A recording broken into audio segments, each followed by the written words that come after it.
আজ আমাদের একটা টিফিন বক্সের আইডিয়া আমি শেয়ার করব। আজ বৃহস্পতিবার, আমাদের আজকে নিরামিষ রান্না হয়, তাই আজকে বানিয়েছি সুজির উপমা। এই রেসিপিটা একদিন আপনাদের সঙ্গে শেয়ার করব। এরপরে আরেকটা জিনিস বানিয়েছি যেটা খুব স্বাস্থ্যকর, সেটা হচ্ছে একটা প্রোটিন স্যালাড। এটা বানানো খুবই সহজ। কিছুটা ছোলা রাত্রেবেলায় ভিজিয়ে রেখেছিলাম, সকালে একটু প্রেশার কুকারে সিটি দিয়ে নিয়েছি। তারপর তার সঙ্গে শসা কুচি, পেঁয়াজ, আর আজকে বৃহস্পতিবার বলে আমি পেঁয়াজ দিইনি, আপনারা দিতে পারেন, টমেটো কুচি, গাজর কুচি, ধনেপাতা কুচি, আর ওই ছোলাটা দিয়ে একসঙ্গে মেখে তাতে একটু লবণ আর গোলমরিচ গুঁড়ো দিয়েছি, আর একটু লেবুর রস।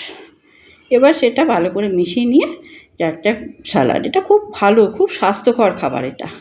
আর সঙ্গে একটা দিচ্ছি কমলা লেবু।